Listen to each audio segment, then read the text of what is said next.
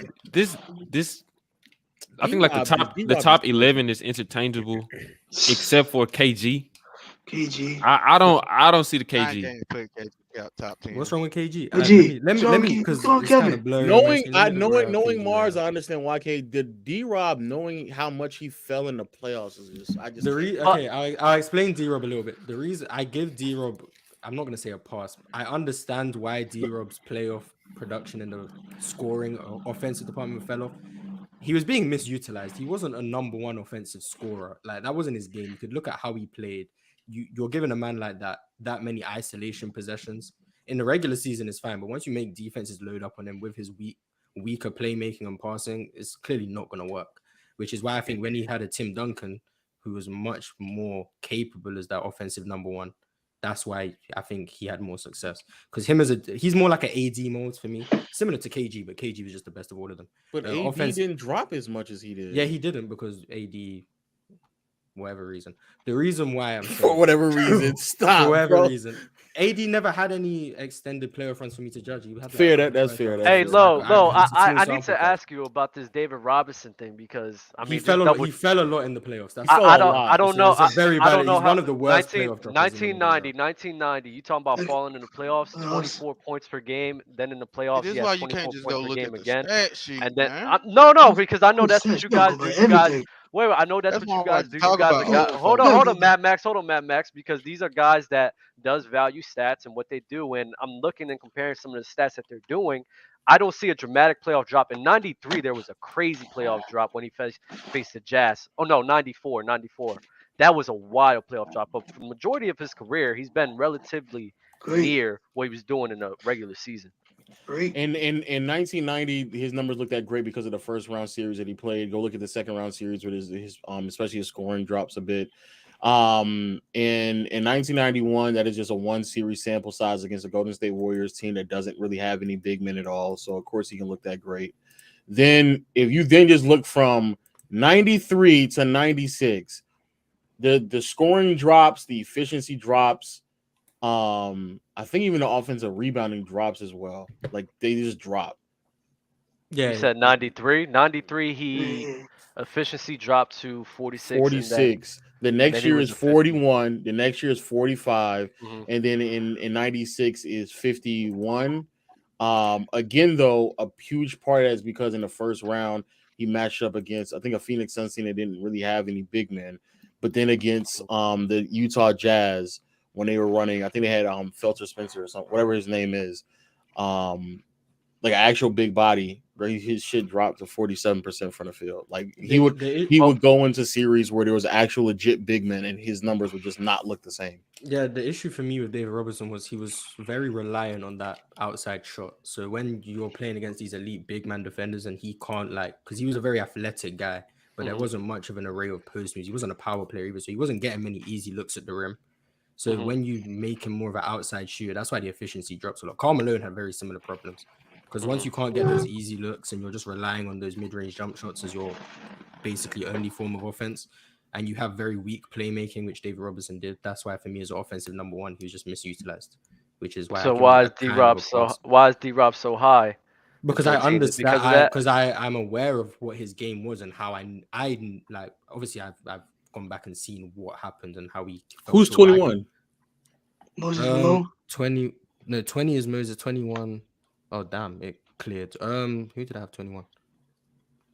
It might have been. You got Luka at 22, right? No, that's on my best players list, not my greatest. Okay, my fault. There's no way. No. It might have been Scotty at 21. I don't know. Let me get out of here. Let me go ahead. It might have been. It was. Well, I'm not gonna lie. It was. Let me go ahead and get out of here. Let me go ahead and get out of here. Let me go ahead and get out of here. What's wrong with Scottie Pippen? You know, Scottie Pippen's not even a top 30 player, bro. Let me go ahead. Wow. Yeah, I gotta agree with Low on that. Low, I'm kind of in disagreement about y'all underrate Scottie so much. You're kind of making ridiculous. it unfair. The Utah Jazz defense was a pretty good defense as well. We have to consider that, and numbers drop in the playoffs for everybody. I mean, it just happens. Not to 5+%, dub. Not 5+%. Someone saying I had Scotty at 27. I don't remember who I had at 21. Mars, I think that you're smart enough not to put Scottie Pippen 21. I can't because I believe that you're smart enough not to. Is Dr. J in this conversation? He would be if it was the reason Kareem wasn't on the list for the same reason because of the 70s is where he peaked. Okay, but I threw it in there. So Dr. J isn't there for the same reason. I got a question. What's up? I remember when I was growing up, Dr. J was undisputedly the GOAT. Was that it for anybody else, or that was just like my family? I don't know. How old are you? I ain't never heard that. How old are you, man? How old are you? How old are you? You're telling on yourself. I'm 26. I'm 28. I'm 26. No, Impossible. I'm, It's that's no what way. I'm saying. That's what I'm I'm basically the saying. same age as you. No, I have I'm never saying, heard like, a when I Dr. hit J like Never 13, heard. 14, case. when I hit to being able to understand like 13, 14, 15, being able to talk about basketball, that's when like the masses switched the joint to me. But like where I was from, man, it was Dr. J everywhere I You went. must be from. Where You are you must be from? from Where are downtown you I from? Philly. love Jordan, Yeah, Alabama. you must be living Yeah, outside Dr. Philadelphia. J, the Hey, goat. you from Alabama. Alabama? Crazy. Yo, Philadelphia love his athletes. Yeah. That had to be your family because I've I never. got heard a that said. I got I an heard that issue of with my something wife. right quick. Yeah, that's what Not that I believe Harden okay. is like a top I just 15 love player Nash. all time or anything like that. But how is Steve Nash over James Harden? Oh, I think Steve Nash is just a much better player than James Harden, and I think if we're looking at what they produce from a I longevity agree. standpoint, I Tell him, think Mars. Tell him. James Harden for me has had about 5-ish MVP level years, a couple All NBA, so maybe like 8-9 years in total, like All NBA plus years. Steve Nash for me has about 5, maybe 6 if you want to put 2011 up there, MVP caliber level years. Steve Nash in And my then- top 10. And then Jesus Top Christ. 10 what? Top 10 what? Top 10 point guards, I hope. But Top 10 and then what? and then a couple Oh, more wait, NBA let level him years. answer. Top 10 what? Yeah, let him answer. All time of what I seen, I don't rank everybody from 28. I So rank you from were about born 94. 01 to up. I don't Okay. rank everybody like that. Oh. I You rank went what So I then from why seen. were you 21 why, to so why up? were you Nah, talking I'm to us not about gonna lie, Magic that's Johnson? So so basically crazy. for the last 20 years. Yeah, why are you 'Cause talking I'm not about watching Magic Magic. Johnson? No, Yeah, what the ranking though. Because I've watched I think and I've watched CP3 and I know that CP3 not better than Magic. Defensively. I just don't rank them like on my list, but I can tell you that CP3 better than Magic. If I Oh did my rank them, I God. guarantee Talk CP3 about wouldn't be top CP3. 20 There to was a me. super chat from Chris Paul Usis. better than Nash. It's fair to say that CP3 play style is outdated and that he would have been better in this era if he played more like Steph and Dame or even Trey. I don't even know if Nash is in my top 10 in the last 20 years. So you have Nash. I'm I think Chris Wait, Paul's so Mars, who is elaborate It more might be on a that. first Hold round. Hold I on, don't know if hold he's on, in my fellas. top 10, but I got Harden above Hold up. him. I I mean, think- I just I don't. the I fact think that Harden for me, Steve Nash I is don't. he's a better offensive player, and I think they both bleed he's the same amount. better of offensively. Steve Yes. Nash for me is one of the 5 Him, best offensive him. players ever. So I'm very. Oh, proud of Steve okay, Nash that's defensively. that's crazy. I don't think Mars. it's crazy. Steve He's Nash was the- a beast, I don't but think- I don't Harden, For me, Harden, just top Harden 3 being one of the playmaker of all time, top 3 passer of all time for me easily on both of them. Harden is one of the best scorers and best playmakers of all time. Who else I can you agree. like? Nash James is Harden, fourth for me. James Harden's scoring fell off mightily in Wait. the playoffs. His team offenses fell off a lot in the playoffs as well.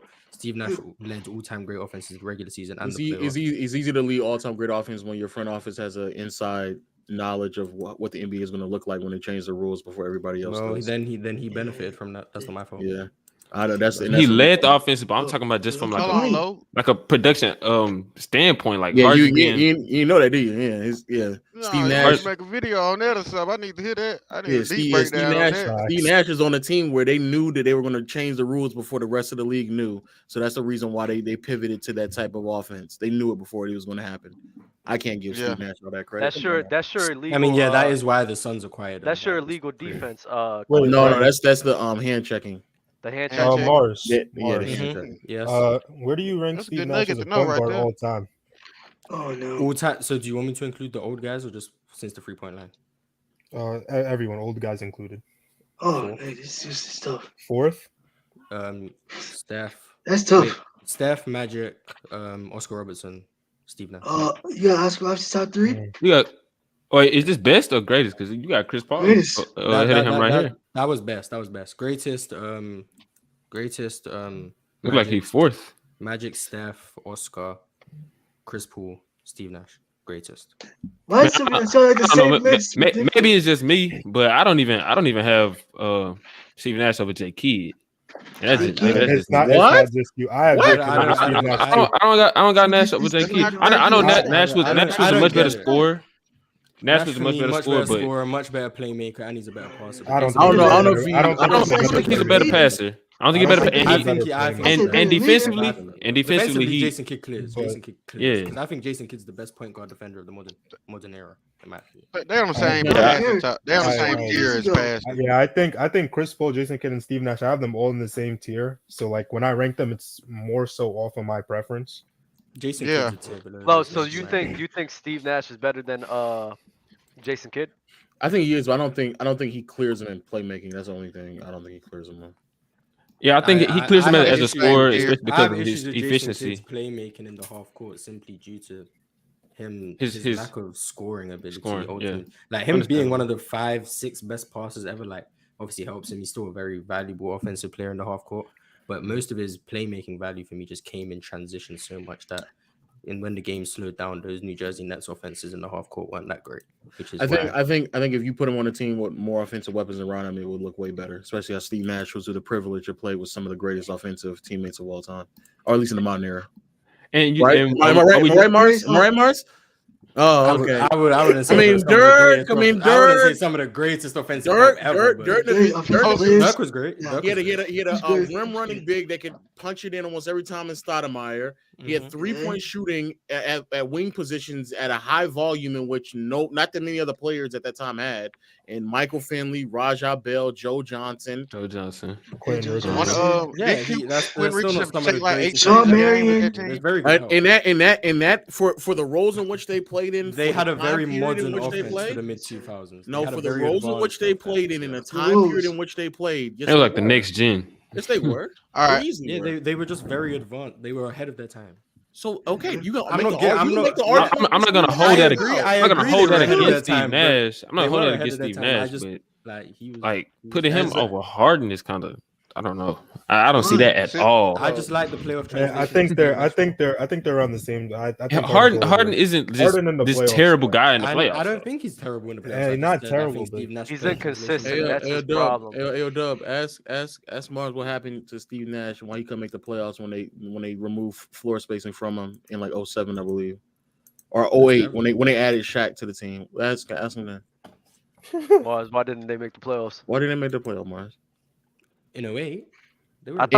One of those years. Okay, yeah. How about it? When Shaq was on the roster, what happened, Mars? Why you gonna make the playoffs then? I think Shaq was ass though. I don't think Shaq was. That 18 and 8 on 60%. That's ass. No, because Shaq we know the West was stacked at that time. It's not like they were Mars. They were a very good team. Mars, why did he go from a 55 win team to 46? Mars, because the defense was trash on that team. Their offense was still great. The defense was always mid. Yeah, the offense was still great. The West was so good that they had like 45 wins. They dropped 10 wins, Mars. Come on, Mars.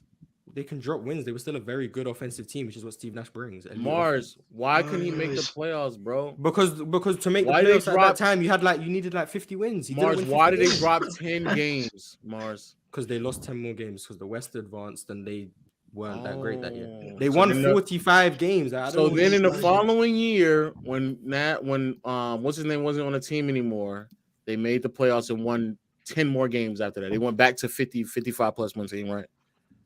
Something like that, yeah.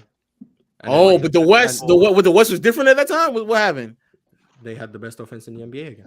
So again, like I said, when you had that amount of floor spacing and offensive firepower around you, it makes it look a little easier for you. That's all that is. They didn't, but they that's all that is. A lot of games. They won a lot of games. Like that's all that is. The West was stacked. They won like 45 games.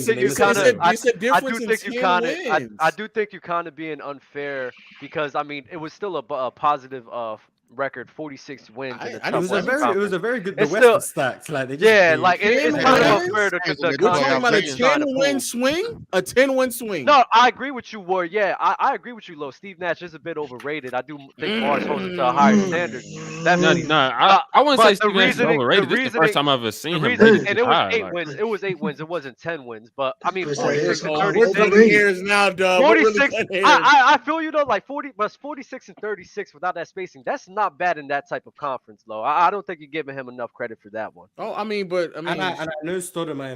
He got 50 wins. Yeah, I was gonna say this Stoudemire missed. There's a few things that like maybe they could have. I don't think those 10 wins. I think is a bit disingenuous. They were still a very good offensive team, which is what Steve Nash provides. The defense wasn't great. Maybe the fit with Shaq wasn't great. That's obvious. The next year they were just as bad defensively. They were slightly better offensively, and it resulted in nearly 54 wins. What's the difference in games between Stoudemire in 09 and 2010? I want to say, let me see, 20. You don't think that's enough to make up about 8 games? I think a player who especially received recognition in 07 or 06 when Stoudemire missed the entire season. Stoudemire missed the entire season in 06, and they still won 54 games then. He played 50. I'm looking now. He played 53 in 09 and 82 in. I'm talking about in 2010. 06 when Stoudemire played 3 games, they still were able to pull off 54 wins, Mars. Yeah, because you could argue Steve Nash was a better player. I wouldn't, but you could argue that. But 53 games in 09. What would you argue? What would you argue, Mars? I'd argue 53 games in 09 with a Shaq that wasn't a great fit on that team. And then the next year, there's no Shaq. And Stoudemire plays an extra 29 games. Mars, 8 wins, isn't that crazy? Mars, he played 3 games in 06 and they won 54 games. Yeah, and the roster was better constructed for him to succeed. I agree with that. The league probably was different in that 4 years. That's a whole 4-year swing. I don't get how 29 games of Stoudemire extra the next year, and there's 8 more. So Stoudemire in 20 games is a 10 win 29. Swing. There's 29 games, 53. 29 games. He's a 10 win swing. 8 wins. 8 wins. Oh, y'all niggas. Okay, you got it. Hey, yeah, is that crazy to say? All right, he's 29 games. Stoudemire can make an 8 wins. It's not like Stoudemire should be the MVP of that team. I don't think that's crazy to say that if Stoudemire. It's not like Mars, you got me starting to hate Steve Nash. That's crazy. Hey, so yo, appreciate I you don't get how guys. those 29 games is somehow some. That's for an 8 win swing. I'm not saying they win 54, but they win 50 plus. Like those 46 wins with Stoudemire there the whole year, I think they maybe probably win 50. I just don't see why that's a big deal. So guys, yo, appreciate you guys. Appreciate you guys for joining up, bro. We're gonna get a nice rotation of guests. Lo, if you want to keep staying on, you're more than welcome to. Desta, appreciate you guys for real. You got press, Mars. That's crazy. I just think you leaving out the 29 games Stoudemire missed is kind of crazy, but it's cool. I'm not gonna lie, Mars. I always hated, like, I love you, Mars. I always hated that Steve Nash agenda, though. Yeah, I mean, I'm very high on Steve Nash. I mean, I have him as the second best passer and second best playmaker. You real high on a loser? That's crazy. Yo, my fault. I got tape on my camera. My fault. He's still a loser. Like.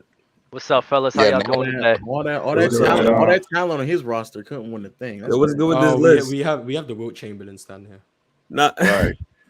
Now bring the list back. Bring the list back. Which list do you guys want to see? You want to see which list do you guys want to see? You want to see the greatest or best? Yeah, Aaron Bridges, I'm gonna need you to clean your camera. Your camera's crazy. Yeah, when you do that, Dub, I'm gonna need to see your list, bro. We'll put my list back on the screen. Your list was kind of crazy. Dub, your list is fire, man. Don't let them listen. I like my list, man. I think y'all just hating. I'm happy you do. Dub's top 3 is absolutely correct. Yes, though, I think Steve Nash is the second best passer of all time. Behind Magic? Bro. Yes, behind Magic. Lucas top 5 playmakers. Jokic top 5. I said that on TikTok and got killed. Yeah, Jokic is top 5 already. Top 5 what? Playmaker? Playmaker, yeah. Passer, I think he's both. Actually, I think he's both. Actually. Top 5 playmakers more arguable, but for me, top 5 passer. I'm not mad at top 5 playmaker either, but for me, what was that list? No, Yo, Mars's list is crazy, yo. Mars's list is crazy. No. Y'all just have Mars's list. Y'all just have Mars's list. We're gonna do my list. We're gonna do my list. That was an elite list. Oh man, see, this is the best thing about lists. No, not everybody's gonna agree. It's always gonna be crazy lists, no matter what. Everyone's not gonna like it. This is the best player post 3 because I saw Jokic on that list. I was like, man, what? Yeah, Jokic is very high on that list. Jokic better than prime KD though is wild. Yeah, they're on the same tier. I don't know, Mark. But yes, Jokic. We're not gonna. We'll save it later. Jokic is at worst the second best offensive big man of all time. That means something. Who's the best? First? Who's the first? We have no debate around that. It's either him or Shaq as the best. Okay, I was Larry Bird over Magic. Yeah, we hear you. Yeah, we can hear you. Oh, I think Larry Bird clears Magic. Oh yeah, I think Larry Bird's like. I don't think that's close. Even at the time, even when it was going up against each other, I mean, he was challenging them with a lesser supporting cast. He brought great things. Cast. They had basically the same supporting cast. Yeah, but it's still, I'm not gonna lie. It's literally the same support. All right, we could keep it the same, but we talk about their games. I mean, you got Larry Bird, a better rebounder, wasn't Tiny better Archibald scorer, the better 6th shooter. Man? Wasn't Tiny Archibald that get 6 man? Let me double check. I think he might have been. Hey yo, the problem with this list, early 80s. Is that what we're talking about? The problem with this list is consistency, bro. It's not consistent to me. Like it makes no sense. Was not consistent about it. Like, okay, what's your reasoning for MJ over LeBron? He's a better player. Yeah, I just think he's a better player. Better scorer. I rank people based off what they do in their primes and what they're in their peaks as well. Kobe shouldn't be third, but whatever. Yes, he should. Low. Shut up, It doesn't. He shouldn't be, bro. Yeah, I don't agree with Kobe at third, but I understand where it comes. What he just how he just explained it and then said Kobe's third is crazy now. Okay, Kobe's wait, Kobe's prime and his peak. First of all. I'm lower on Kobe's peak simply. Kobe had a 13, I believe, a 13-year or 12-year prime where he was a high-level scorer and a high-level defender as well. High level defender is gas. Yeah, I disagree. High-level defender. What do you mean? How is Kobe better than Larry Bird? Defense fell off post. High-level defender. What are you talking about? High-level. He was not a high-level defender for 12 years. Yeah, I think he was a for 12 years. I think 06 onwards. I think he was a slight. Low, you're doing exactly what I did. You splitting hairs. If it's not 12, it's 10 or 8. Mars, he was high level. He was high level. He was always high level. I would give Kobe high level until maybe till like 09. And that was later on. It was even later on. It wouldn't be the whole game. He would pick and choose when to turn on. But didn't he make an all defensive team like 2012, 2013? I'm not doing all. But that was that year was about to be one of Kobe's best years coming back. Bro, this Tony Allen should have been making it at that stage, and I don't. I agree, Lo. All defense is it's a lot. Duncan should be higher too. But you're very high on Tim Duncan, aren't you? Yeah. Do you think? Wait. Do you think Tim Duncan? I love Tim Duncan. Where do you put? Who's Tim Duncan going over? Who's Tim Duncan going over? Shaq. Tim Duncan's over Kareem. What's your criteria? I think Tim is perfectly fine. 7. Be real nigga. What?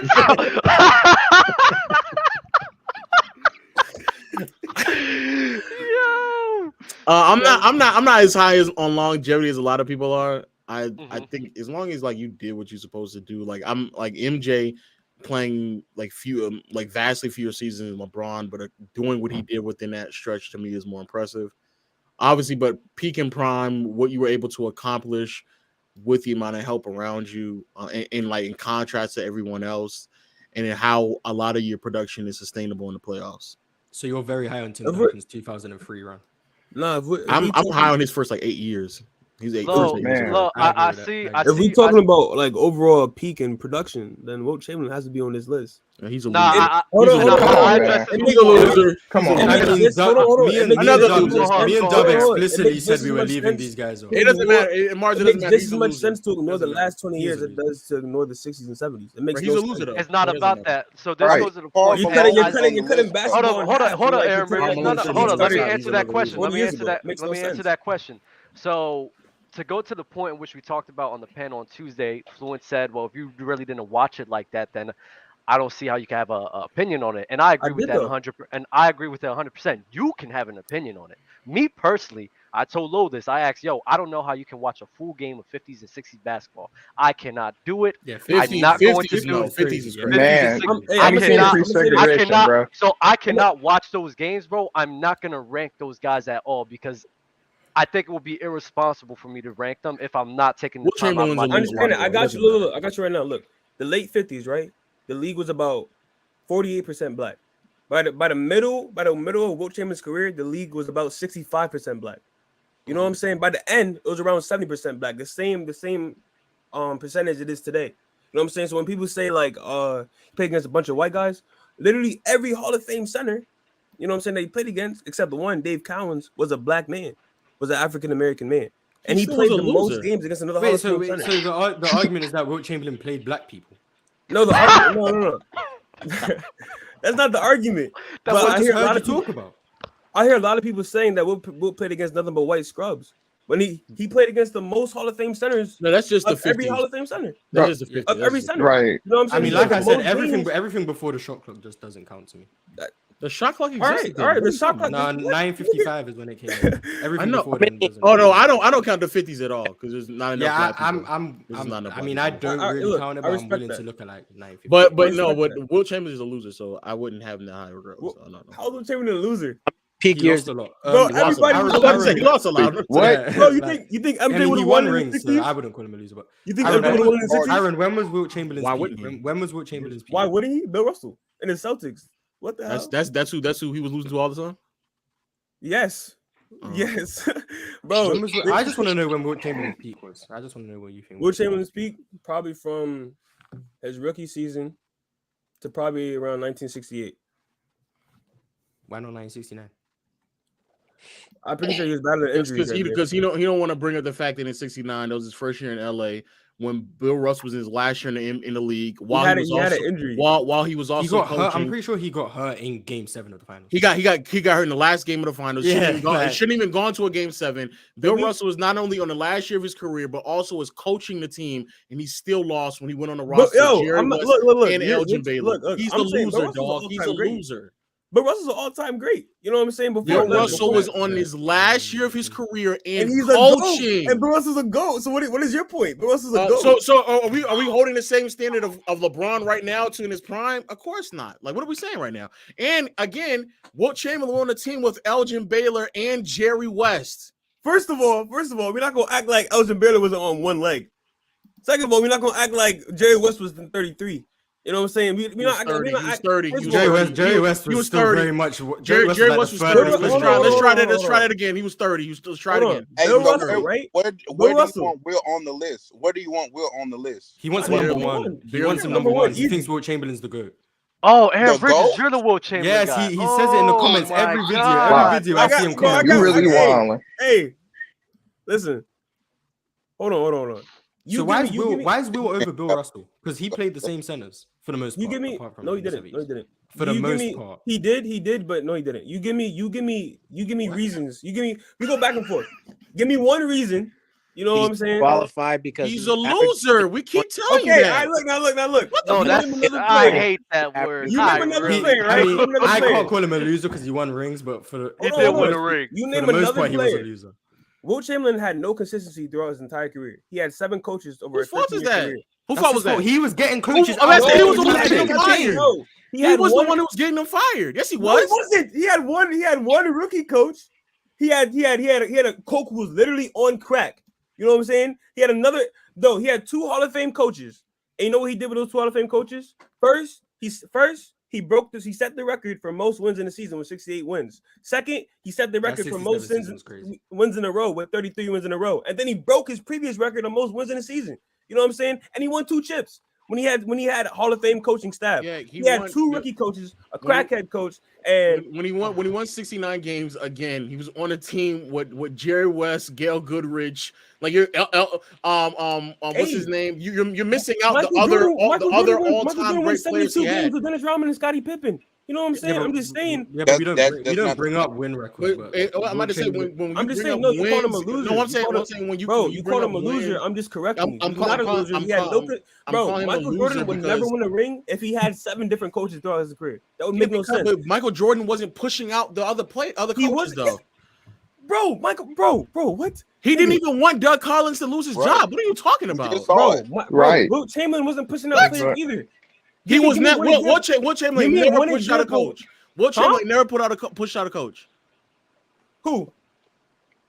He was fighting coaches. You're fired. Exactly. Who? Because I'm almost 100% sure before he made the transition to Philly, he was not only did he get the Warriors coach out of here, and then when he got from Philly to LA, he was trying. No, I'm not talking about his rookie. Talking about Alex Hannum. I'm not talking about his rookie season. I'm talking about when he was transitioning from the Warriors to the Sixers. Bro, he respected Alex Hannum. What are you talking about?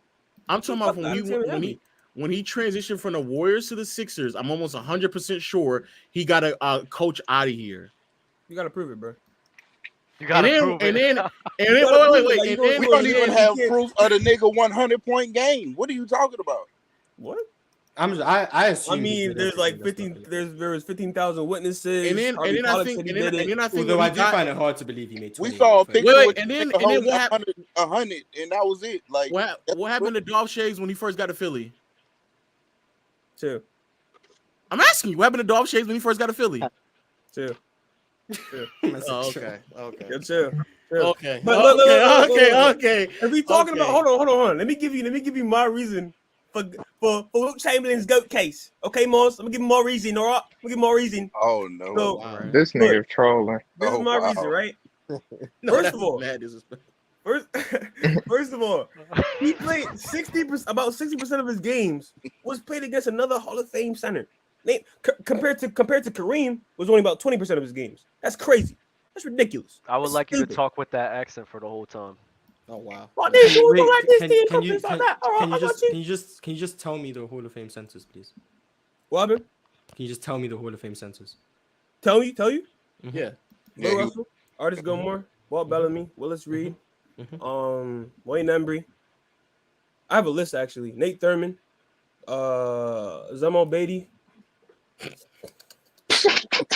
Are you seeing the names you're saying? Them players back then. This is why I don't like the Hall of Fame argument. This is why I don't like the Hall of Fame. Hold on. The bar for getting the Hall of Fame back then was significantly lower back then. The league started literally 15 years previously. What are you talking about? They were throwing people in the Hall of Fame. Wait, who? Okay, who on that list? Who on that list is not classified to be a Hall of Fame player? Zelma only made 2 All-NBA teams. I think he I only don't made actually. I might be wrong about him being a Hall of Fame center. I might be wrong. He is. He is. Zelma only made 2 All-NBA teams. A handful of Wayne Embry was never an All-NBA player, and I know that for a fact. So like that, the qualifications of what deemed a Hall of Fame player back then is vastly. That's why I don't like the Hall of Fame. If there was, sound like a casual argument to me, but you know it is. Hold on. I've heard ticket. But look, there's about 8 to 13 teams in the league. You know what I'm saying? So not every great player is gonna make the not every great player is gonna be able to make the Hall of Fame. Can be able to we get that. There's only so much you can do. The standard for a Hall of Fame player at that time was significantly lower than it is right now. I disagree. We just told you a player. A player who's in the Hall of Fame who doesn't have an All-NBA team, and another player who's in the Hall of Fame with only 2 All-NBA selections. You tell me right now how many players in NBA in the past 20 years can make a Hall of Fame? Hold on. If they track block steals, first of all, Zemo Beatty was a defensive-minded player. Zemo Beatty still would not make. How many All-NBA team, All-NBA first team did Dennis Rodman make? I don't know. Exactly. You know what I'm saying? But he's a Hall of Fame player. You consider him a Hall of Fame player, right? Because of the defense. Yeah, but because of his defense. Exactly. Zemo Beatty was a defensive-minded player. You know what I'm saying? He still would not make all the defense. Do you consider he played in the air with Bill Russell and Wilt Chamberlain. Nate Thurman, the defensive argument. If you really want to talk about it, I have stats, but Nate Thurman did a better job defensively against Kareem Abdul-Jabbar than Hakeem ever did, and that was in his prime. You can look at the stats. Nate Thurman is in my top 10 defenders. I don't mind. You can Nate Thurman. I agree with you on Nate Thurman. I just don't like the Hall of Fame argument. You just start naming people just because they have Hall of Fame next to their basketball reference page. Bro, I think if you average 20 and 10, I think you average a double for your entire career.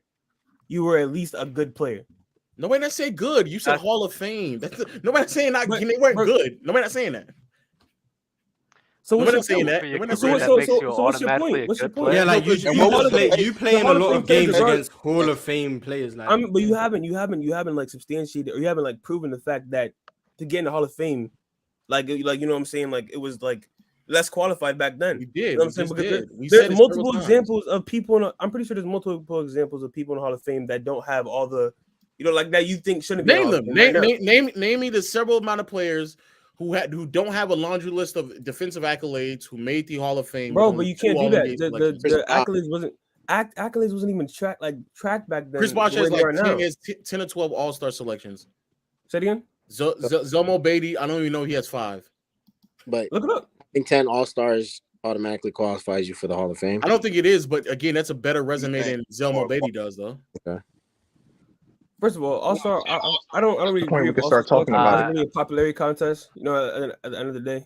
Chris Bosh. Hey, Aaron, I'm not gonna lie, bro. We gonna move on because I'm tired of talking about all these old heads. Wait, no. Wait, can I just let me do 2 more? Let me do 2 more. 2 more reasons. Go ahead, bro. All right. So despite the fact that he played against the most Hall of Fame centers, you know what I'm saying? Regardless of not, if you want to, you know what I'm saying, if you think you can guard Zemo Beatty or not, regardless, feel me, he gonna fry you. You feel me? He invented almost every post move that big men use today. You can't name one post move besides the dream shake. Used for every player I hear about. Where do you hold Pete Maravich? Okay, he was innovative. Where do you hold Pete Maravich? Okay. He was in it. Where do I hold Pete Maravich? Yeah. Right. I don't know. I've never really thought about it. All Okay, right. but he was. I'm done. I'm done.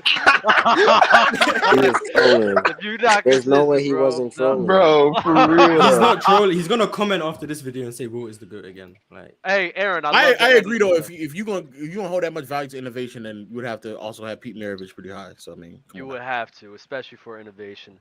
Yeah. This is Mars's best players list. Behind Shit, after Pedro the Stojakovic 3-point top line. 10 now. Ooh, boy, Mars. My one thing with Mars's list is why do you have KG so high? Because the I think question KG is is really how good, many peak years did KG have? Peak or prime? Peak prime, peak like years. Prime. I'd he's say like he had about above over everyone. a decade. Like he's like top 5 for multiple years. Like why is he so high? Because I feel like that peak 2008 like 2008 championship holds so much weight for KG that I think it blinds people. He was the anchor on one of the greatest defensive teams of all time. I don't care about the accolades. I mean, him being the best player in one of the best defenses of Mars, defense KG of the is modern a era, better- that matters. I'm sorry. But the ring hasn't really moved me. I think him being this, I want to say second, maybe the second best defender of the modern era. A great passer. Was he even a better defender than Tim Duncan?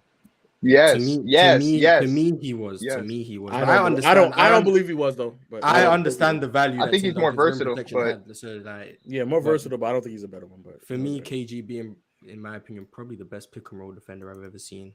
Mm-hmm. But don't you hold rim protecting at a higher standard? I value rim protection. Yeah, very and highly, Tim Duncan was very much better rim protector than KG. He was a better rim protector. Oh yeah, rim KG protector, was yeah. also an elite rim protector.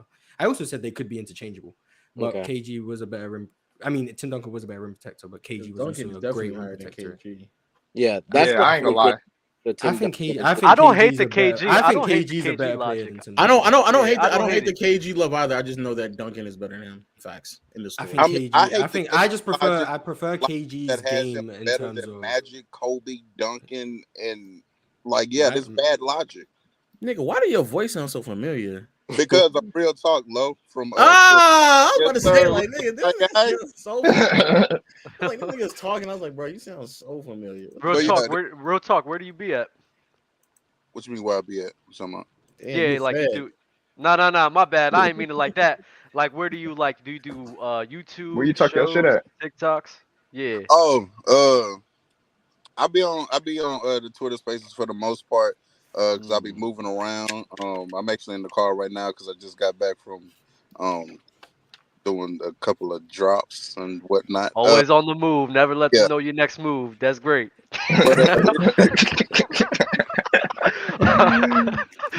That's awesome. I was just curious if you guys do want to have any socials to shout out, definitely put it in the chat right now, bro. We're always willing to build upon that.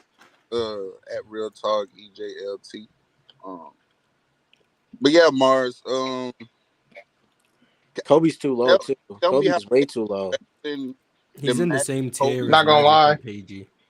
He could be 7. I wouldn't argue too much. He's not going above. He should be above Bird. He's not going above Bird. I'm He's sorry. above Bird. He should be above Bird. He's not going above Bird, but he could be 7. Like, he's above Bird though. Yeah, he's not above Bird, but he could be 7. What? What was Bird doing in the playoffs until Dennis Johnson got there? Wait, can I explain real quick? Answer the question. Bird is a bad player. I'm not doing this. Bird is a bad player. Does production matter to you, Mars? What's production? Yeah, we can't hear you. Real talk. You keep going in and out. Oh, can you hear me now? I can hear you, but Real Talk was like talking and he kept going in and out. I can't. Yeah, Mars. Does production matter to you? Because Bird's production isn't like, yes, he's very versatile, but did he produce at a high rate? What's production mean?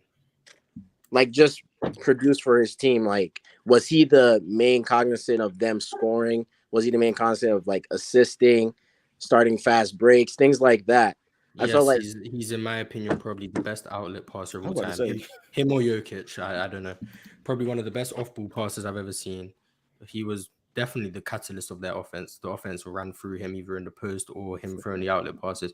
Him being a great off-ball mover, he provided elite spacing for the time. The only issue I had with Bird is against elite defenses, his scoring did take a dip because once again, him being Is 18 point really an elite producer though? But doesn't 18 that point? happen to everybody though? Not to Kobe, no. No, Kobe's one of the most resilient playoff scorers of all By time. far. So, Mars, I mean, can you please answer the question, Mars? What did Bird do before Dennis Johnson got there? Before he had another great player on his team, because you know he needed all of them. What did he do? How good was he in the playoffs until he got that happen? What year did Dennis Johnson arrive? 83. He's like 84. What was his playoff numbers looking like before them? Mars. I mean, I'd say he was good. Mars, can you? I'd say he was good in the playoffs as a rookie, but that's not peak Larry Bird. He was also good in the playoffs in 81, but that's also not peak Larry Bird. Mm-hmm. Yes, Mars. 82 and 83. Yes. Read it off for the class, Mars. Come on, Mars. What happened? Don't tell Mars, me. Don't tell me he got you. First? No. Look. Mars, say it. Larry Bird, you could argue. No, Mars, say it. Hold on, wait. Let him answer, Lo. Larry Bird, you could say prior to Dennis Johnson, the playoff production wasn't great. That would be fine if this was my greatest list where I value the longevity. Peak Larry Bird from 84 to 87, he was great in the playoffs. So when I'm valuing peaks, I don't know why I'm bringing up early career Larry Bird. You gotta put into context. He's on a fucking doom squad though. He was on a great team. He was on a great team, but his game also evolved. He became a much better passer. It's easy for it to evolve. It's easier for you to evolve and play defense when you're on a team with just significantly better players than damn near every team in the NBA. Yeah, look at KD. His life was made easier. I agree. I mean, KD's peak is also in Golden State. Yeah, when he was on a team with optimal floor spacing, optimal playmaking, optimal player movement, optimal defense. When you're in a good situation, you play better. So when Kobe was peaking with Smush Parker, right, and Lamar Odom. I was just about to say that. And then his second best player in 08 was Pau Gasol. Right. So he's great, but I mean it wasn't Dennis Johnson. He's not Kevin McHale. It wasn't Dennis Johnson. You're overstating how. No. But I'm saying it wasn't Dennis Johnson, Kevin McHale, Robert Parrish, Bill Walton coming off the bench, Danny Ainge, the 3-point shooter. It wasn't all that, was it? No. The Celtics were one of the best. So before all of that happened, he got all that. What was Larry Bird doing, Mars? He looked mid in the playoffs, straight mid. That's cool. Kobe matching up against practically. Easily one of the best resilient playoff performers because he went against great defenses practically every year in the playoffs. The whole time in the West, basically the entire time in the West. Never was dropping like we saw. I mean, outside of the 08 finals wasn't great, but 08 finals. Everybody has that though. It's fun. Like, No. 04 against the Pistons wasn't great. But everyone has downsides. So Larry Bird, you could argue, yes, he the 08 Celtics, one of the greatest defensive teams of all time. 04 Pistons, one of the greatest defensive units of all time. So outside of like literally one of the greatest defensive units of all time, Kobe was still fine, even when he's playing against like Kobe's the best scorer than Larry Bird. I agree with you. So no, it was beyond scoring though. It was beyond scoring. It wasn't just he was a really good scorer. He still playmaking at a high level. I'm about to say he was their catalyst. Larry Bird's a better playmaker than Kobe Bryant. Oh, I would hope he would start doing something since he has all that help around him, Mars. Of course he should. I think I just prefer Larry Bird. For me, obviously, is a much better passer. I don't want to put a number in it. He's in the top 10 passers of all time. That's fine. I would prefer my all-time great player to not drop significantly just because he doesn't have more all-time great help around him. That's all. I mean, that's all I ask. Kobe is above Larry Bird on my greatest list for the reason of the whole career in totality. But I think Larry Bird peaked higher. That's what I'm saying. Yeah. I think his team peaked higher as well. Like his team, right. I was just about to say that. Yeah, his team did peak higher as well. Like, I think he from that pretty significant. But I wonder what Kobe would look like with Kevin Garnett. Who's a combo big to Rob Parrish? Maybe Elton Brand. Kobe tried to get KG, right? No, but I'm all on the same team. So KG, Elton Brand, Chauncey Billups for Dennis Johnson. Like if he had all that on his team, I wonder what he would look like, Mars. Who knows? He looked great. He looked better than what he did, right? Probably. Okay. All right. But he did. Y'all hear me? Yeah. What's up? Okay, I'm just trying to make sure. Yeah, can I make just real quick? I've been wanting to make this little case for Kobe being top 3 and best, greatest, whatever list that you want to argue. I think, well, first off, I think number one, he's the most disrespected player of all time for sure. But as far as this game, like if we're just talking about, especially the top 10, like for me, I don't go off like accolades and stuff like that because all of this stuff can be interchangeable. So what y'all were talking about like earlier with MVP caliber years and things of that nature, you can't just really go off awards. And I also feel like once you're in the top 10, it does mean that you've like accumulated enough team success, period, to even be afforded to be in that conversation.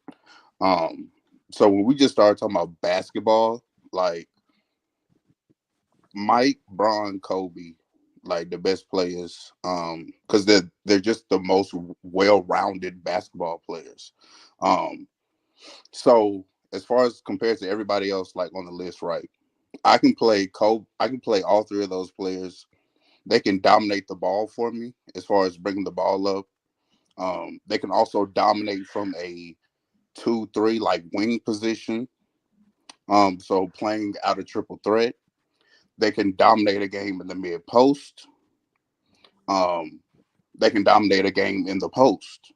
So if I'm getting like none of them are a big man, but they still command a double team on the block. So I'm assimilating like a part of everybody else's game with them. So before I think Steph and Clay like broke the most threes made in the game record, Kobe had it with 12, right? So like what I'm saying is the variety in their game is bigger than everybody else's. Plus I'm getting all first team all defense from all three of them at multiple positions. Mike and Kobe 1 through 3, LeBron kind of 1 through 4. There's no other players really, in my opinion, that are as well rounded as Kobe, Mike, and LeBron. I don't even think it's like really close. Like a great game for Steph, we kind of know what that game looks like. He hit a lot of threes. Mm-hmm. A great game for KD, hit pull up jumpers. With those three, like I said, can dominate from all three levels. Like at a high level though, not just can do it, but do it at a high level. And then provide also that defensive value. So And yeah, that's why you think that those guys are all top 3 because of how many things that they could yeah, do at they're a just high of a level. they're the best basketball players. Like You think playing the game, like as far as doing everything the game entails, they're the 3 best at it. Do you think LeBron can dominate in the mid range? Yeah, we saw it. Like okay, I'll give you an example. So, one of the LeBronto games, right? He killed them hitting turnaround fadeaways. Yeah, but that was more of a microcosm to his career. That's not Yeah, something he isn't was that more of really. an I'm not, anomaly more than but something? okay. that is So what I'm consistent? saying, this is my argument though, as far as like the 3 level. Like we'll never see a game where Steph kills the team hitting like turnaround jumpers. Not one, not even a example. So what I'm saying is they can assimilate like the greatest part of everybody else on this list. There are games where they do what they do best as well. Like Except for rim protecting. yeah, besides rim protection, Yeah, correct. I So agree. outside of that, they're the top 3 most skilled, versatile Couldn't I say this basketball about players. Joel Embiid? You can say it about KG too. I was Question, going to say KG, but would I feel you- KG enough now, so I wanted to ask. Maybe not KG shooting threes, but you can say the Right. same thing about KG. I mean, MJ All wasn't right. shooting threes. What either. do you value more, Giannis's finishing or Steph's 3? What do you mean by value? Who, us or him? No, yeah, him. Oh, okay. So like for me right now, I think the best player I'll say the best player in the game to me right now is Giannis. No, I didn't ask that. I said, But as do you far value Giannis's finishing more or Steph's 3?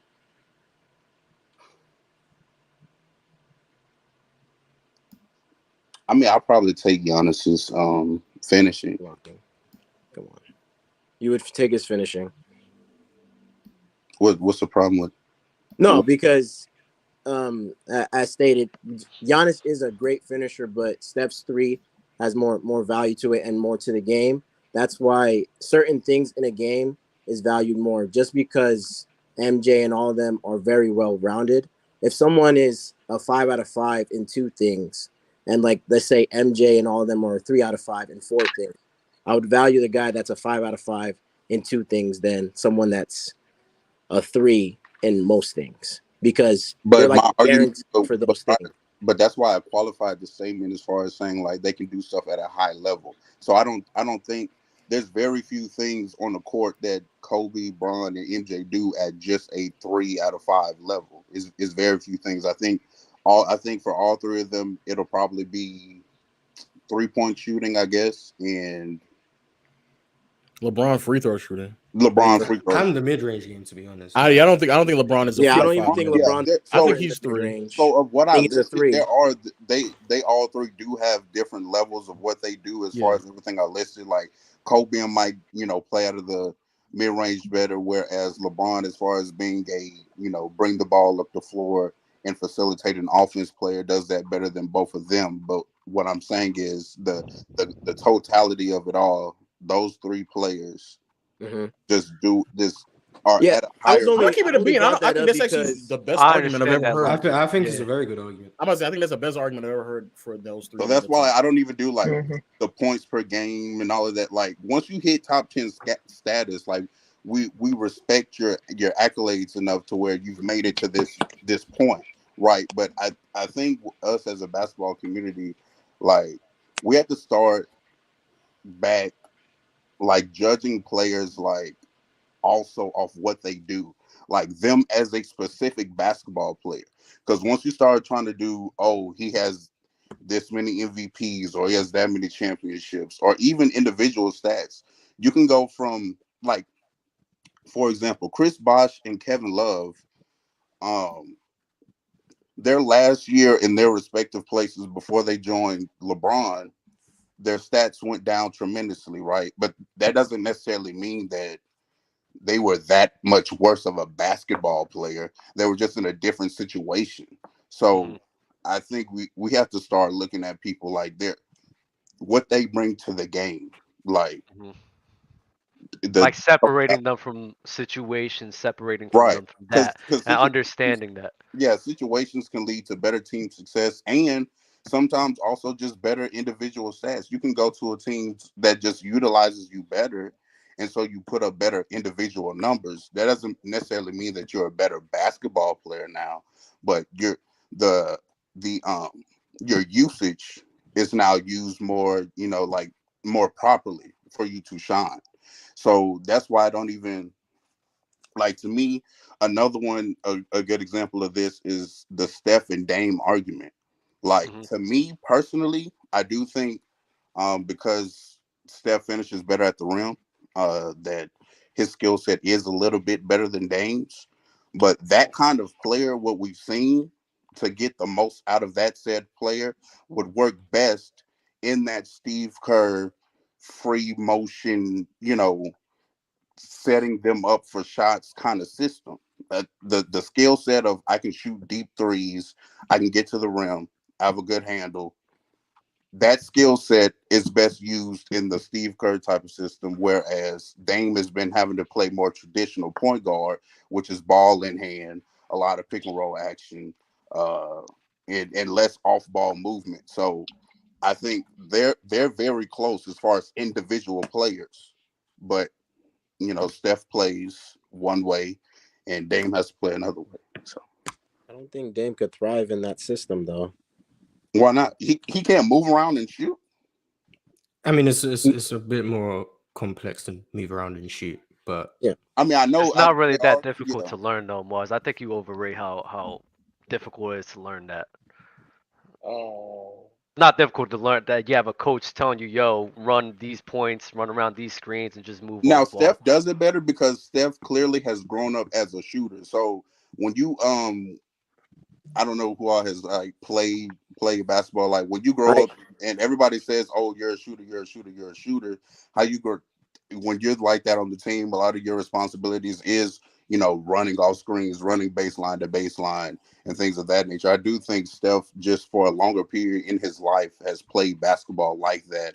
So even if Dame was to get drafted like by the Warriors and things of that nature, he wouldn't have the understand all the intricacies that like playing like that entails, like Steph does, because he's probably been playing like that for a long time. Even in college, in Davidson, Yeah, he kind of played. I'm coming off a lot of screens. I'm Yeah, not. he was more of an off guard. yeah. Yeah, One game, like even off. that. Remember that one game where like double teamed him the whole time? He was fine with just standing in the corner. And I don't think I heard about that. Yeah. And I don't think Dame would be able to do that because even at Weber, Dame just always had the ball in his hand. Yeah, he's I think always it'd be playing. very hard for him to go into a free flowing system like the Warriors.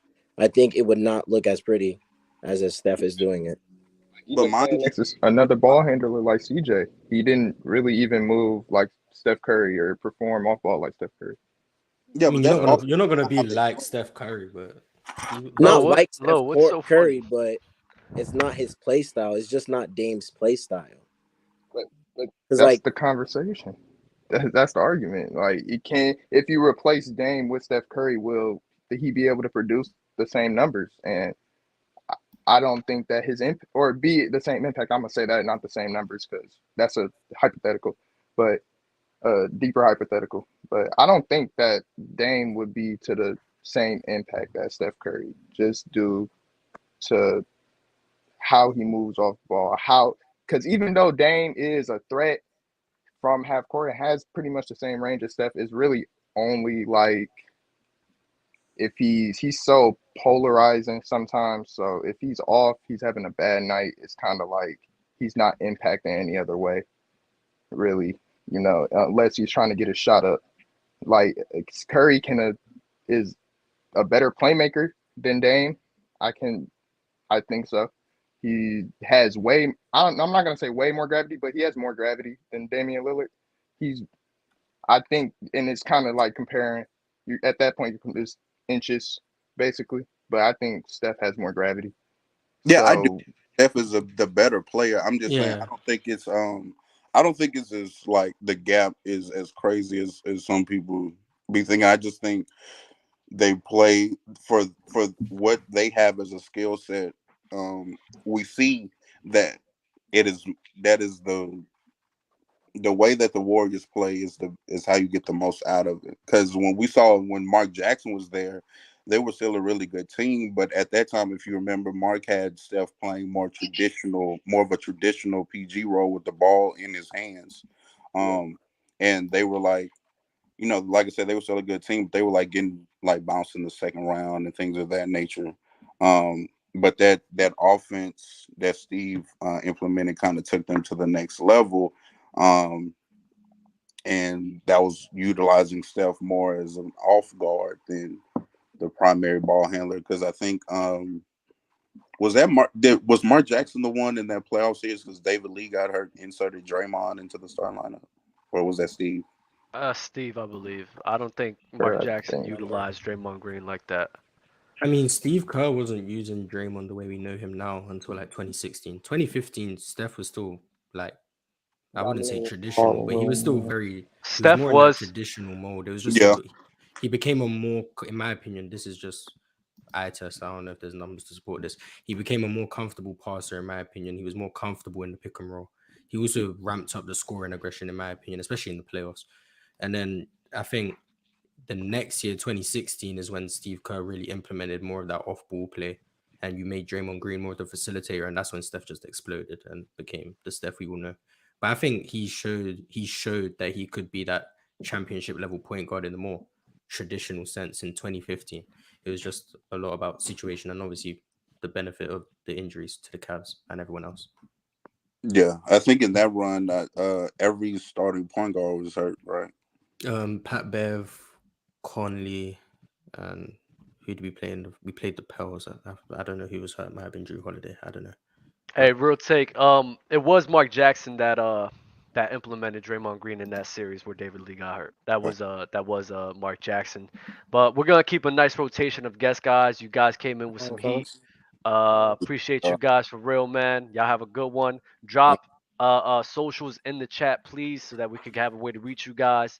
I'm gonna keep this pushing. What's good, fellas? How y'all doing? Please have y'all cameras on. Please What's have good y'all with y'all cameras boys, on. man? How y'all feeling? Is my camera What's on? up? I'm not sure if it Cool, is. cool, Yo, I'm back. I'm here. Nah, you're good. We're good. I'm gonna start off with this super chat. What can Steph do to make your top 5? Because if it's defense, then I think it's biased against him being the shortest in the top 1 through 15. That's life. That don't mean he can't be a defender though, just because he's short.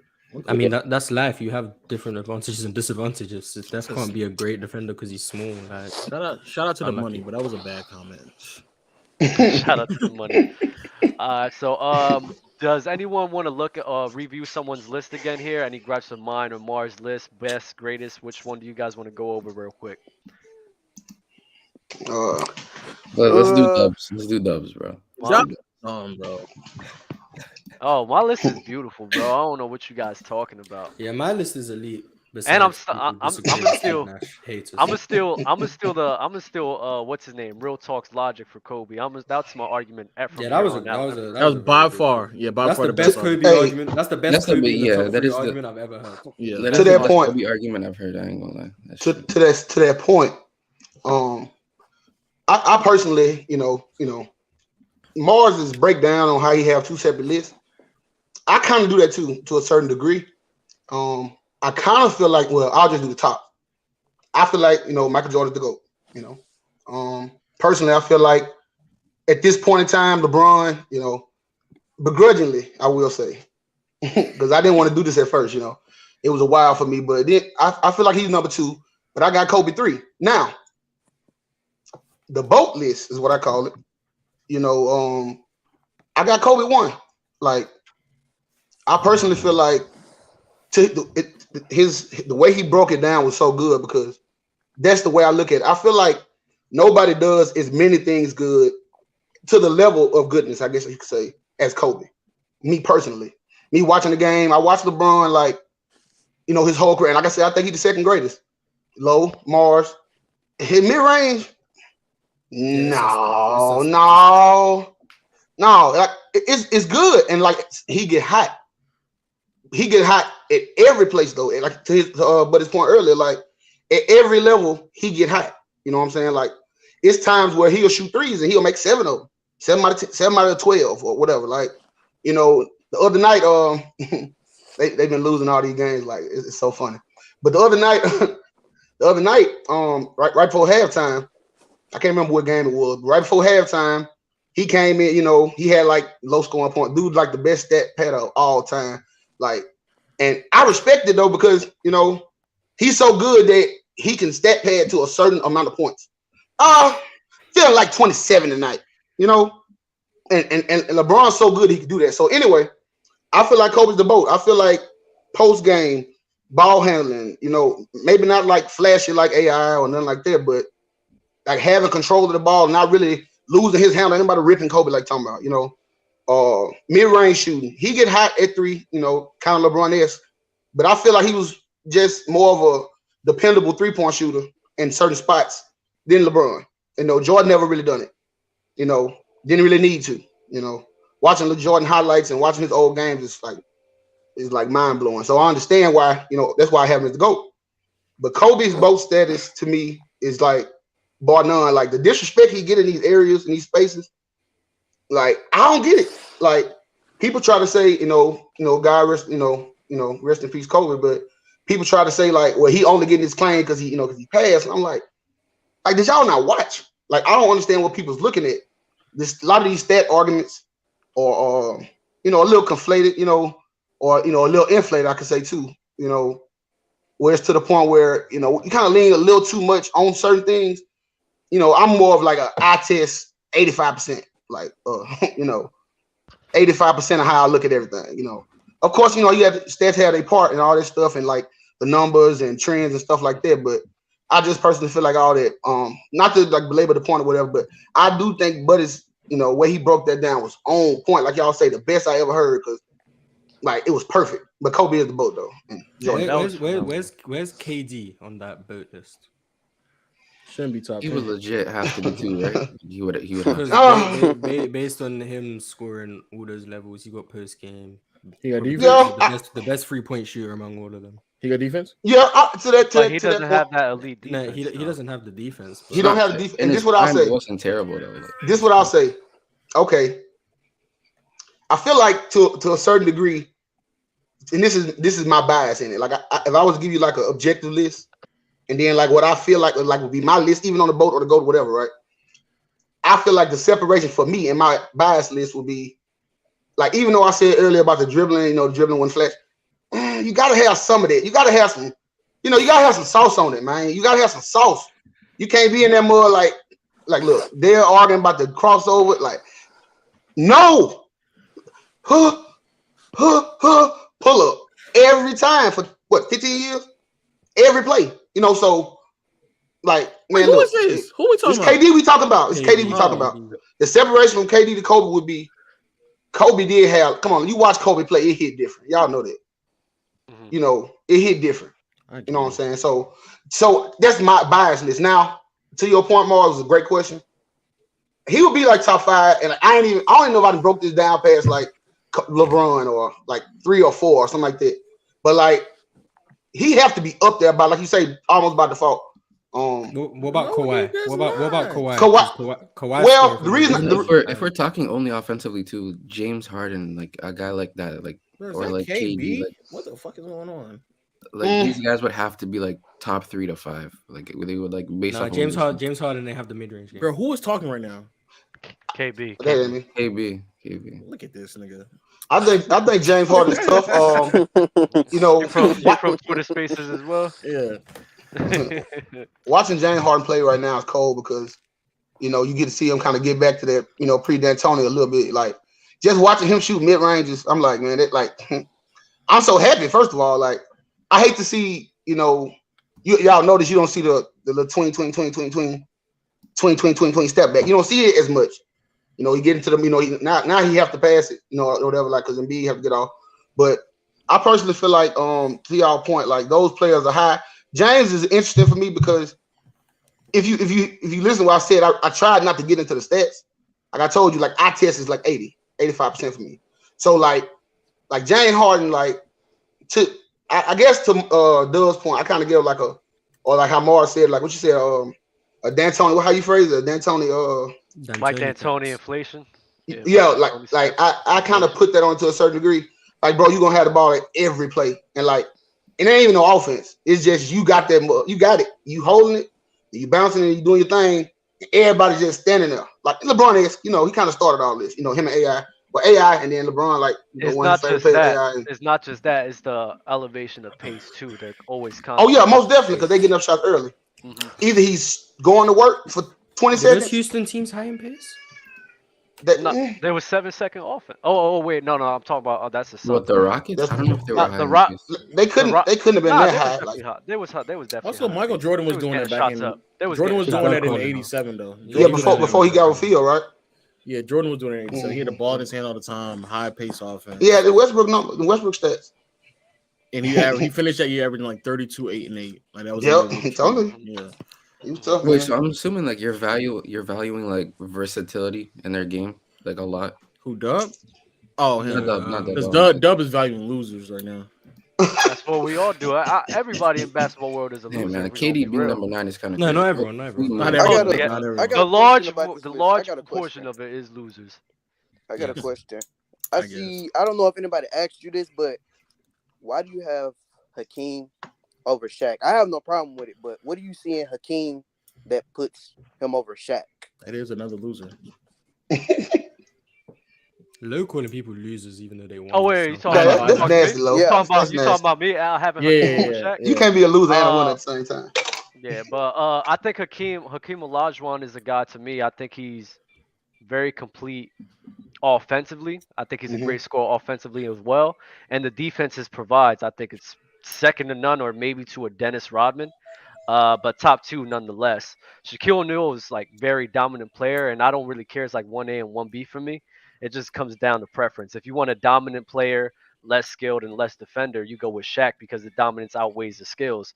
But Hakeem Olajuwon, with his skill set, with the scoring he can do, along with the defense he provides and the tremendous passing ability as well, Tremendous passing. I'm gassing it. I'm gassing it. I'm sorry. I'm gassing it. I had y'all there. I just want to add a little flavor. I want to put extra sauce. You're getting a little too nasty, you know, my bad.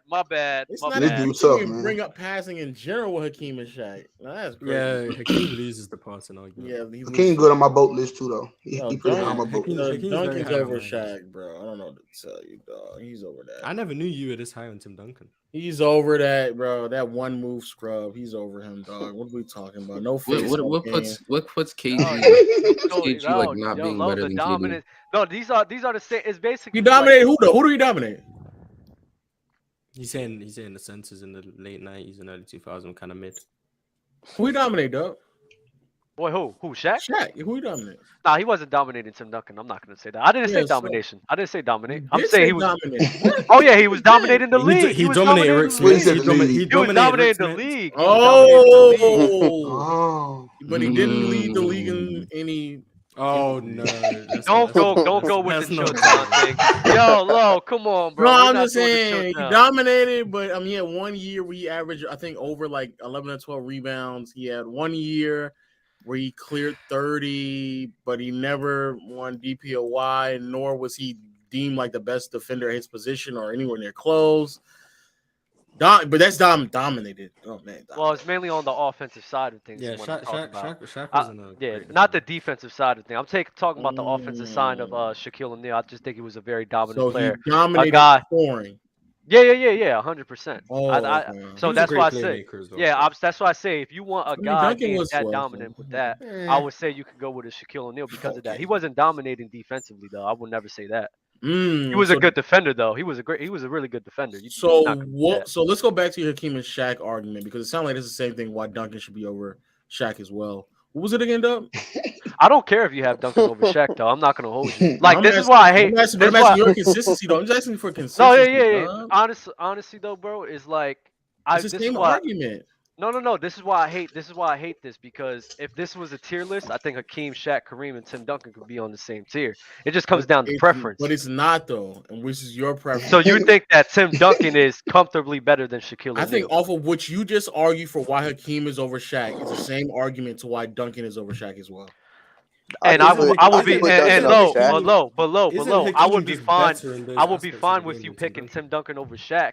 But I did say within my argument, I said it just comes down due to preference between Hakeem and Shaq. Okay, so your preference. Today I could feel like I'm gonna grab Hakeem. I guarantee you tomorrow I might grab Shaq.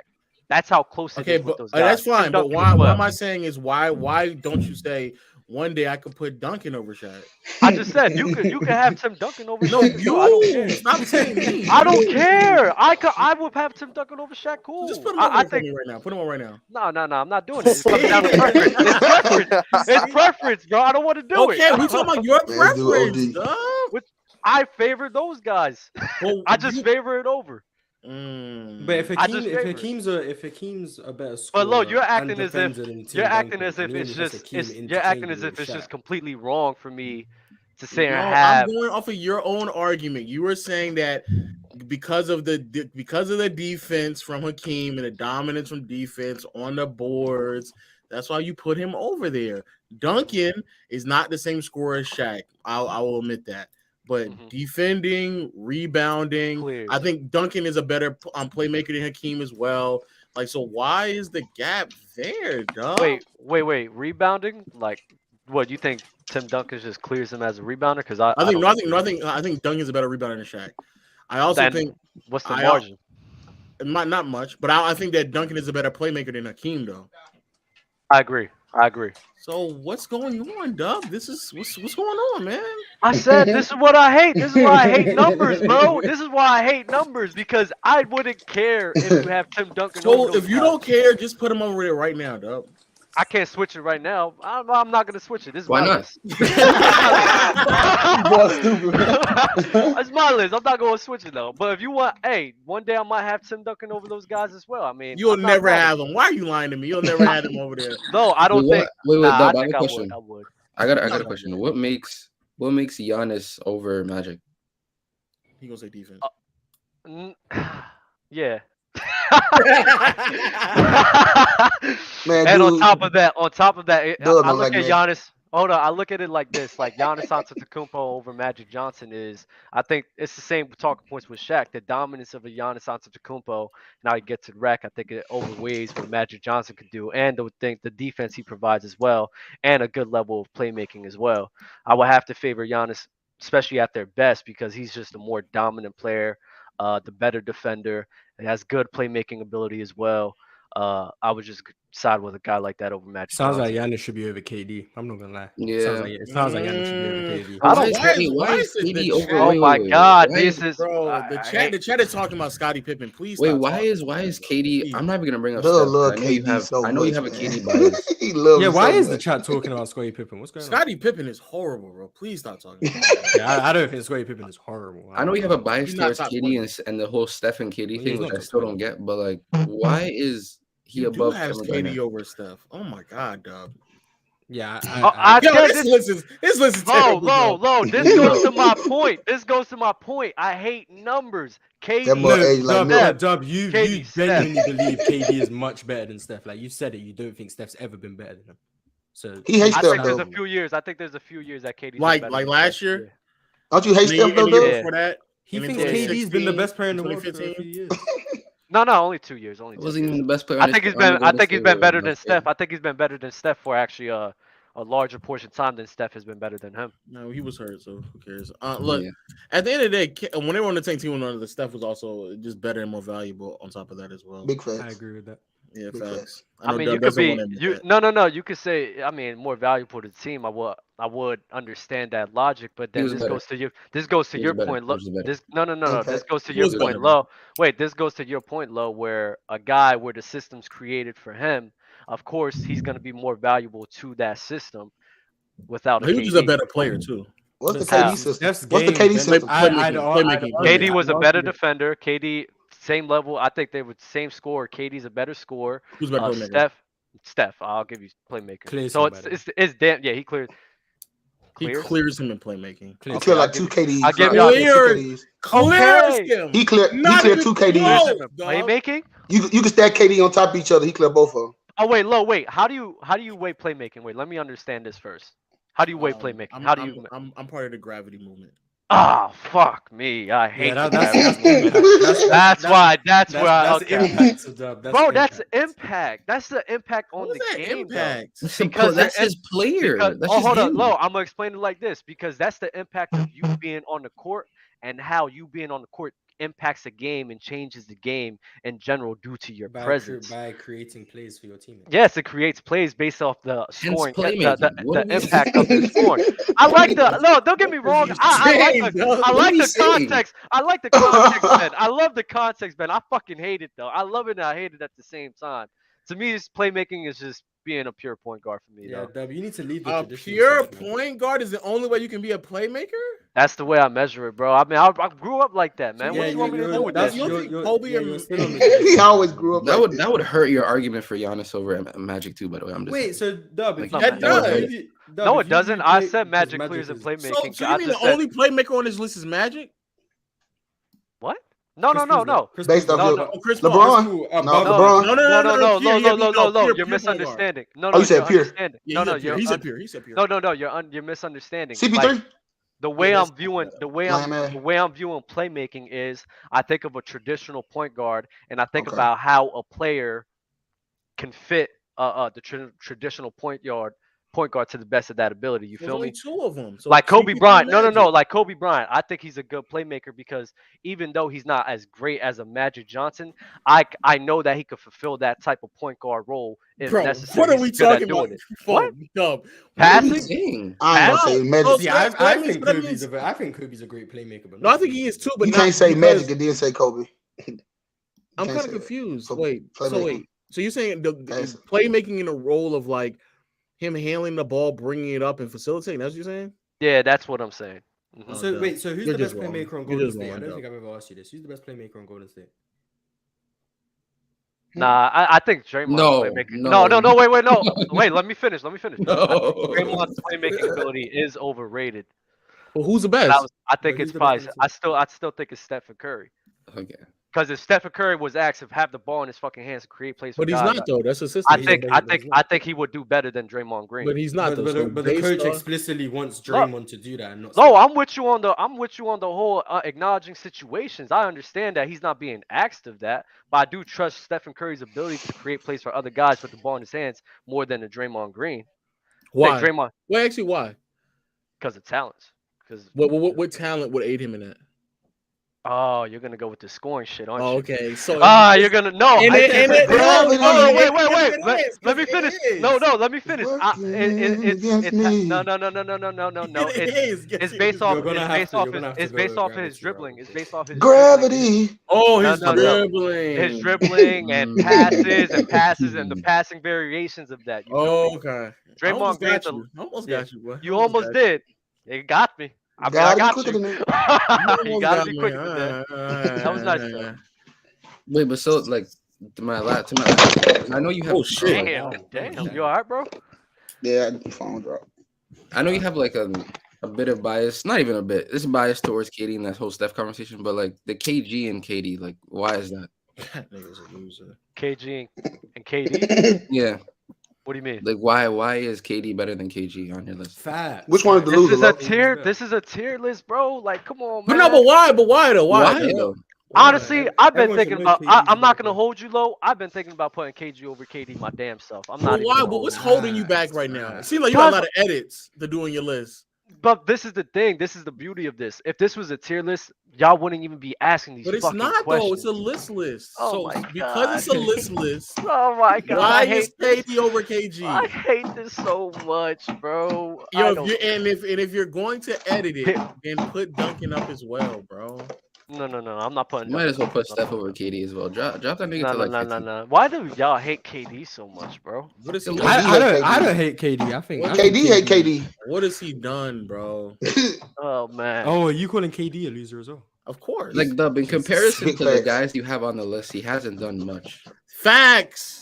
Oh, y'all know I don't do off the fucking accolade bullshit. I do think KD's been quite unlucky in his playoff career. Yeah, because we're not gonna act as if his team wasn't getting hurt. We're not gonna act as if he got hurt. I'm not saying he would have won a million titles. I just think he's been quite unlucky. Oh my God. What is KG then? KG, I have KG over KD. No. If you're saying that KD's unlucky, then what is KG? What is Chris Paul? What is matter of fact? What is D Wade? What is what maybe even James Harden? 0 for 17 from 3. What is that? What are those then? James Harden got CP injured twice. Yes, I agree. No. But what I'm saying is, if KG was in the worst situation in sports, in my opinion. Possible. Well, like, bro, so KD's not unlucky, bro. Come on, can we stop the malarkey, bro? He's not unlucky, bro. He's not. I think he's been in some unfortunate circumstances. Wait, Lo, don't you acknowledge the fact that CP3 and his cohorts was getting hurt in the playoffs, and that's why they didn't be as successful? CP3, but he said KD. KD after the run in the finals, I think Russell Westbrook got hurt in the playoffs. Then KD. Then 2014 they just lost to the Spurs. They just lost to the Spurs, okay. Yeah. But the Spurs beat even LeBron James, though, bro. Like, come on, Lo. Easily the best team. Your man, Tim Duncan. Like, we're not. You don't have to call that unlucky. I mean, he did play just the team. Okay, so 2015 he was hurt, so he missed the playoffs. In 2016 is on him completely. 2016 is on him. 2017 and 18 Golden State. 2019 he gets hurt. 2021 James Harden and Kyrie go down.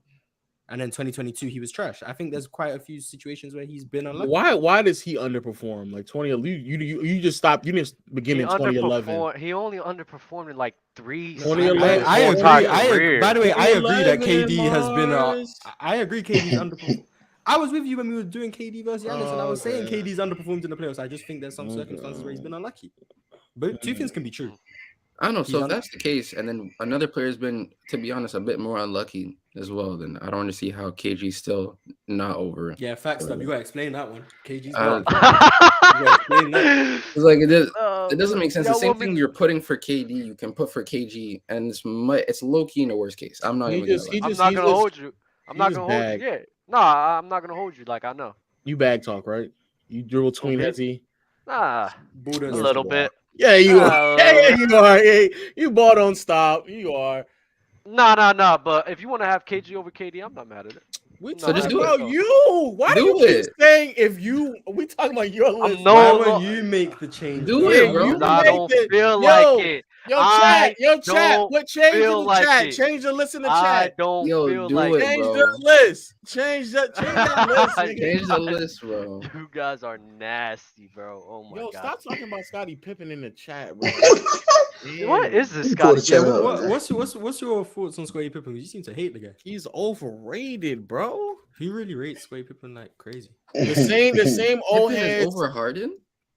Yeah, the only thing I really hear about Scottie Pippen that I hate is the guess. Magic Johnson thing. Like besides that, that also I think the idea that like he was just defending people like in general is a bit embellished. Like how he was like the main defender is a bit embellished. Also they big up the 94 season, but then don't talk about the 95 season where at they were all. 500 team. Yeah, they don't even talk about. They were borderline a 500 ball club before Michael came back at all. Then everybody makes it seem as if like, oh my god, like Michael, he needed Scotty, and then literally he missed half the season in '98, and they still were on pace to win like 55 to 60 wins that season, still. And then even when Pippen was like the player, he was emerging as a player. It's not like he was like putting up sensational numbers at all in the early stages of their postseason runs. He started to peak offensively from like 91 to 94, and then just fell off the face of the earth offensively in the playoffs. He just fell off. It was like terrible from like 95 to 98 in the postseason. His numbers are terrible. And he was never really anything in the half court offensively anyway. At all. There was a lot of transition for him. Didn't they gas his 91 finals like when he was guarding when he that's guarded what he like was saying. That was a big ass lie. People still somehow believe that was the case. Yes. I think that take gets like exposed like once every year because a lot more people like I don't know how people even still believe that. It's weird. Oh, because of the highlights of like a Pippen pressing Magic full court, and I have no idea why, but there's no footage of like Michael pressing Magic full court, even though when you watch it, like he was doing it from like game one. I just don't understand it. You can find it. LeBron's the king for a reason, bro. He controls this. He controls the media. Nah, let me get on my conspiracy wave though. But yo, appreciate everybody for stopping in. We're at almost 2.5 hours, so definitely it was a great episode, a two-parter, unexpectedly. Thanks, Shaq. Drop socials in the chat, please. Oh, Shaq was low. Yeah, Shaq was here and earlier. then ended the whole show. So and then ended alive, bro. There's a part 1 to this, so you should check that out. It was actually hilarious. Lo, appreciate you for dropping in, bro. Thank you very much. I didn't really expect that, man. For sure. Other than that, though, we'll be back next week. Debonaires from Mars. Salute, my guys. Peace.